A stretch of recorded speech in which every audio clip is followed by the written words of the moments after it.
welcome back. In this episode, Matthew will continue his walk through using the aspect-oriented framework Postsharp. In this episode, he will focus on how to create and use some more advanced aspects such as OnMethodBoundry, MethodInterception, LocationInterception, and EventInterception. Let's go get started.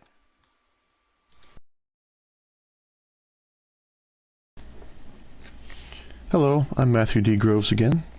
In the previous Dimecast on aspect-oriented programming, I showed you a very basic example of a Postsharp aspect that could be applied to a method. In addition to methods, you can also apply aspects to properties, fields, and events. And that's what I'm going to cover in this Dimecast. So here's my demonstration console app. It calls two methods, each that have a console.writeLine in them.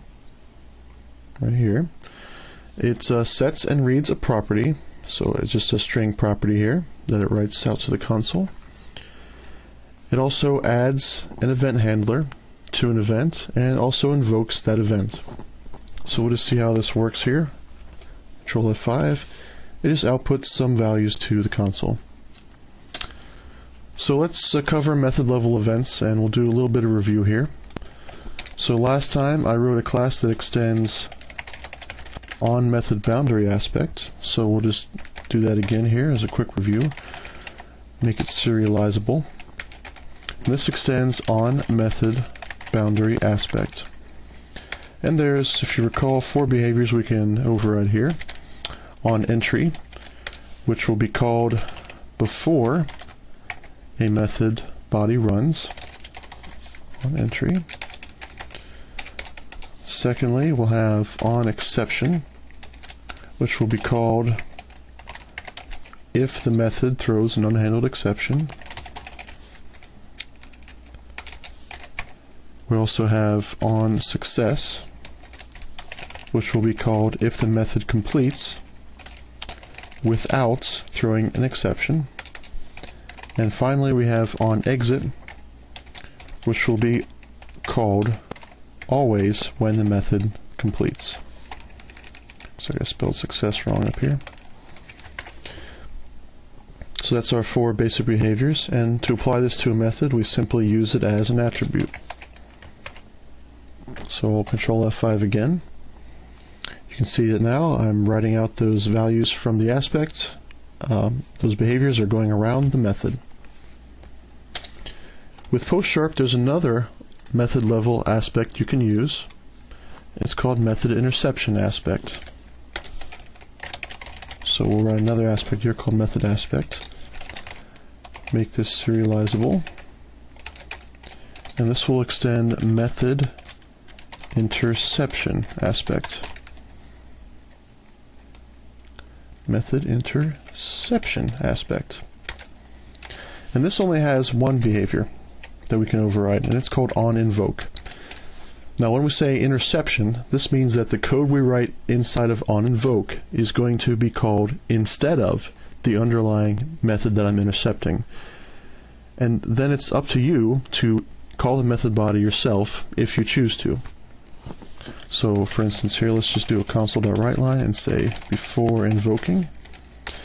And now I want to actually invoke the underlying method, so I'm going to say args.proceed. And then after that is done, I will just say after invoking to the console. So again, we'll take this class and apply it as an attribute to method 2, and we'll Control F5 again. And you can see that before invoking and after invoking are now being written to the console. So just keep in mind that it's your responsibility to call the underlying args.proceed if you so choose to. Otherwise it will not get called. So both MethodInterception aspect and OnMethodBoundary aspect are method level aspects, which means there's a lot of overlap in the things you can use them for. So it's really up to you to choose which one is best for the behavior you want to implement. Okay, now on to properties and fields. So for a property and field, we can write an aspect that's let's call it location aspect. Make it serializable. And this will extend LocationInterception aspect. And this is the same one you'd use for both properties and for fields. And there's two behaviors in here we can override. One of them's on get value. So this will, again, since it's an interception aspect, this will run instead of the actual underlying get of the property. So it's up to us to actually call that get value by saying args.proceed get value, again, if you choose to. And complementary to that is the on set value. Do console.writeLine setting value to, and we'll just add a little extra here. We'll just say args.value, so it will display the value that's being passed in. And again, I'm going to proceed to set the value as normal. So we take this aspect, apply it as an attribute to the property itself, and like I said before, this works on both properties and fields. Control F5, and now you can see that up here I'm setting the value to property value, I'm getting the value back out, and then I'm displaying it, which is again property value. Now if I went back in here and I did not proceed to set the value as normal, if I run the app again, you can see that I'm trying to set the value, but when I'm getting the value back out, it's still null, because I didn't actually proceed with setting the value. So don't forget, when you're intercepting, you have to specify when to call or not to call the underlying code that you're intercepting. Okay, finally, you can intercept an event. And what I have here is a simple event, and here's my handler that I wrote for it that just writes to the console, and I'm assigning that here with the plus equals to add a handler, and you can also use minus equals to remove a handler. I'm not going to show that in this example. And then you can invoke the event by just saying my event and passing in the object and arguments to it. To write an aspect for an event, I'll just write another class here called event aspect.